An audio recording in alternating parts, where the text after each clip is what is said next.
Welcome to our show. Thank you for coming. Oh, this is African Lifestyle, and we are pleased to have you here. Sorry we delayed. Yeah. Anyway, we have some distinguished guests here that we would like you to know. These are the kings of Africa. They are from Ghana. Usually, anytime we have a function and you see them, then you know the function is very great. Exactly. This is one of the most popular Ebusian in Ghana. Ebusian is like a family that we have like 6 or 7 families, 8 families in Ghana.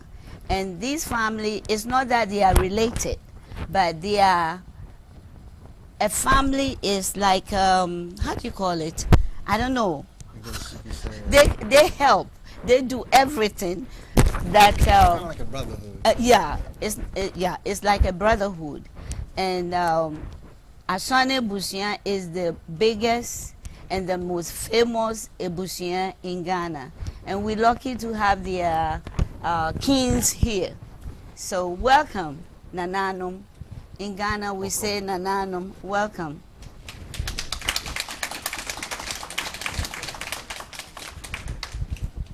We also have Miss Vivian. Miss Vivian. Yeah. Did I say the last name right? Yeah, that's right. Correct. Yeah, she's a writer, right?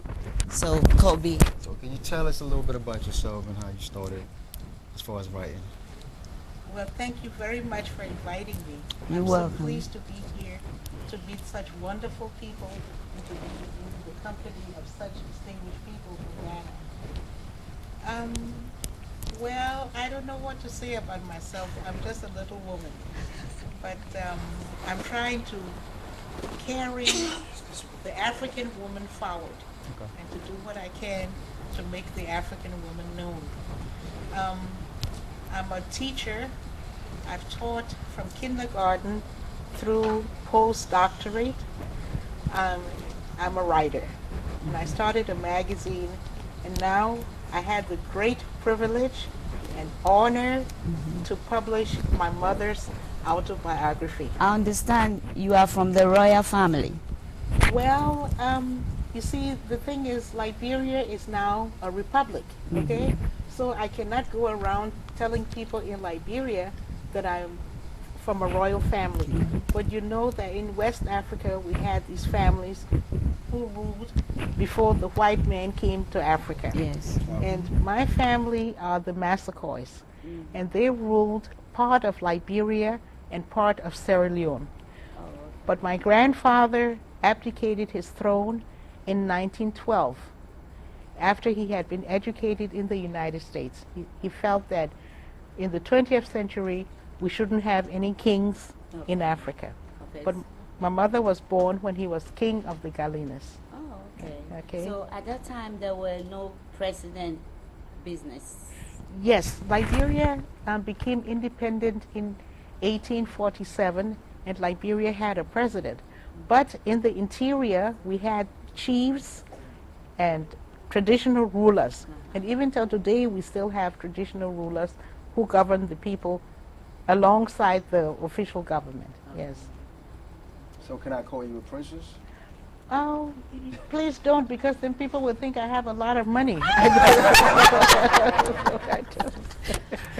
It's not that. I mean, you can be a princess. You have to honor your Yes, I honor my heritage, and I think what it does for me, it makes me realize that I have to always be conscious of where I came from and what I do, because I know people look up to me to act well. Okay. Can you tell us about the book? You know, I know it's your mother. It's Fatima, right? Yes. Can you tell us a little bit about her? Yes, I had a wonderful mother, Okay. and she was a petite woman, but she was a great woman. She Okay. was a strong woman.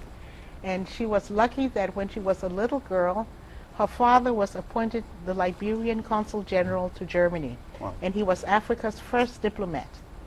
And she attended school in Germany and France, Switzerland, and Italy. And she was a smart woman.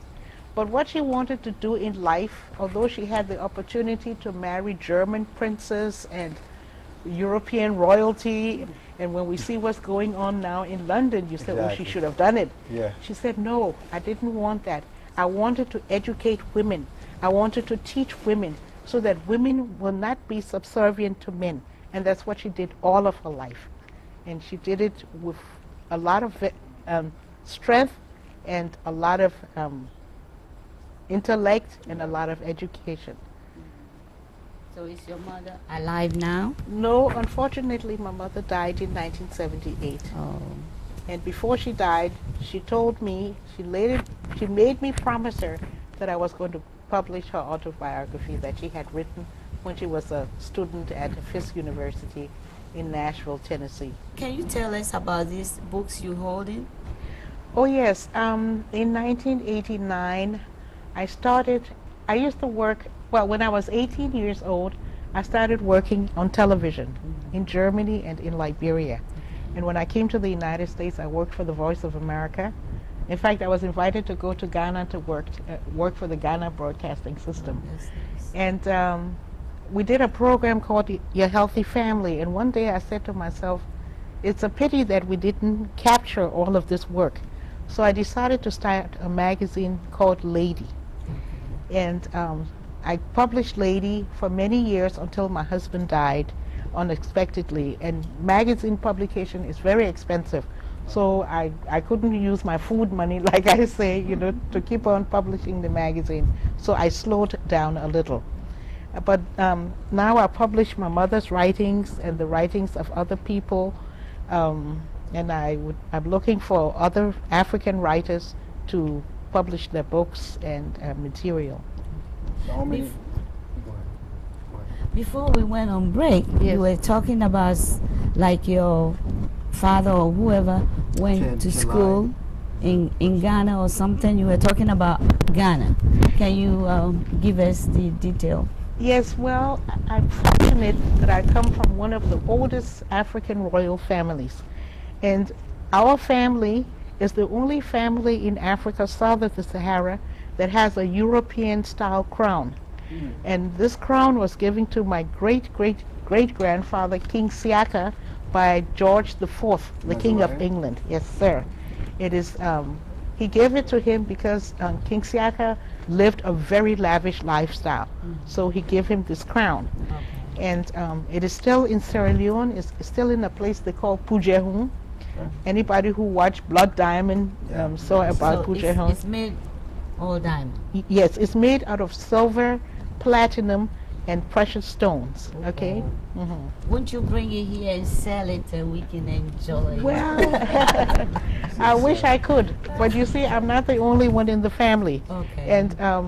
And you know, these titles, they always go to the male Yeah. before they go to the female. I'm So if I were to stand up in front of my cousins and say, give me the crown, they will say, but where are you coming from? You know, so let them have it. I have my work to do, okay? So Yes. how many languages you plan on publishing the book in? Well, I've been a professor of German, French, Italian, Spanish, Latin, and one of our African languages. Okay. So I will like to publish it at least in 4 European languages, and later on maybe in my native 5. And that will be French. French, German, Okay. Spanish, and Italian, and maybe I can get someone to help me with Portuguese later. Yes. Okay. So you donating the book to? Yes, to the audience, and I'd like to donate this. Well, in Africa, people say that stories are for children, but my mother used to say stories are not for children. They are also meant for grown-ups to learn something from. So she wrote this story called The Leopard's Daughter, and this is a Liberian folk tale. So I would like to just hand this to some of the members of the audience Okay. to Thank remember you us by. so much. You're welcome. Thank you. You're welcome. Thank you so much. If I And was we- trying to get a copy of this, where can I get a copy? Well, you can get it from me. And this week, I'm starting a website called www.fatima.com. Okay. So that you'll be able to get the book from Can I the get website. it on Borders, Yes, Amazon? yes, my books will be at Borders, Amazon, Barnes and Noble, Okay. all over the country. There used to be, but when I slowed down a little, I stopped. And now, of course, the book industry has changed, so they have new regulations to join them again. Oh, good. Thank you so much for Okay, coming. You're welcome, and it was a Nice pleasure talking being to here. you. Thank you Thank very you. much, madam. Thank you. It's a pleasure. Okay, Thank thank you. you. Everything that happened to me was good. God did. Get ready to sing some praise. Jesus, be heavens. Get ready to put your hands together. Time Life presents Shouting Down the Aisles, today's best traditional gospel. You ought to let go and let God have his way. Oh, you ought to 30 foot-stomping, hand-clapping classics. Long as I got King Jesus, long as I got King Jesus, long as I got him, don't need nobody else. Get Shouting Down the Aisles on 2 CDs for just $24.99. But wait, order in the next 10 minutes with your credit card and we'll cut the price to just $14.99. I gotta clean up what I messed up. That's right, you'll clean up with 2 CDs, 30 songs for just $14.99.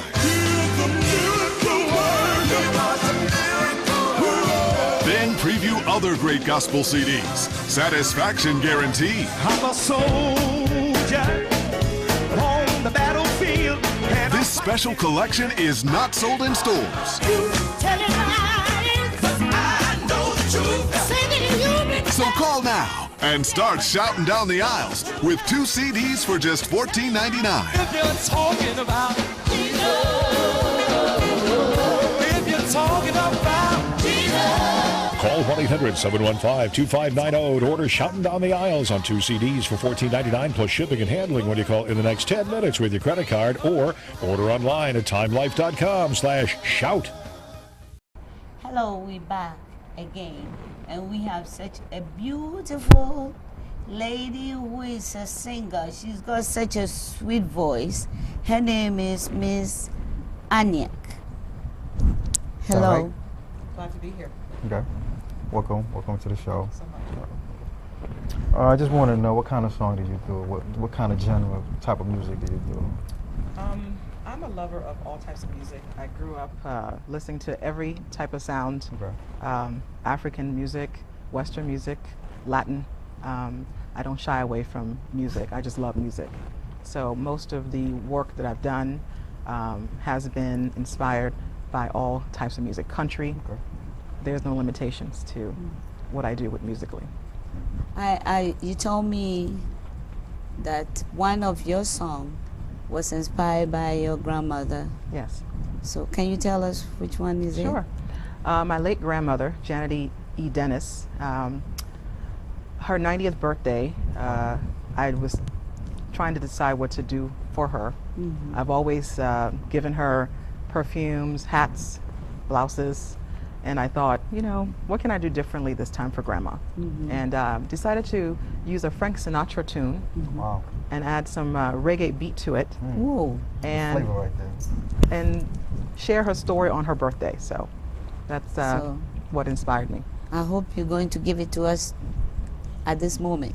We love to. I love Good. to. But before she do that, I just want to know how long you've been writing music. How long? I've been writing music for about 15 years now. Wow. I started 15 years ago, but I've always found a way to record my vocals, play around, experiment with music. That's just my what I do on my pastime. But have So- you been to a music school before? Did you go to a school to train your voice or something? No, I have not been schooled. However, with the power of the internet, I've went directly to my fan base. I have 600 fans across the country Oh, Wow. good. and growing, hopefully. Nice. And they've been my school of hard knocks. So. I know with the power of the internet, but how limit does the internet does it kind of limit you, or it just, Actually, it gives me freedom to express myself, Okay. and and the audience decide what they like and what they don't like, and I've been very blessed. So far, they like what they like. And, there is, you know, there is no color barrier when it comes to music. Exactly. I seem to attract pretty much every demographic of audience That's- members. that's Male, good. female, black, white, don't matter. So how long have you start singing? How long? I've How been long have you singing been from singing? when I can remember. It's part of who I am. Oh, good. Yeah, I love music. Usually sing in churches or what? Have not sung in any churches. I've basically kind of didn't take the straight and narrow when it comes to music, like most people. It's been kind of homegrown, and like I said, with the power of the internet,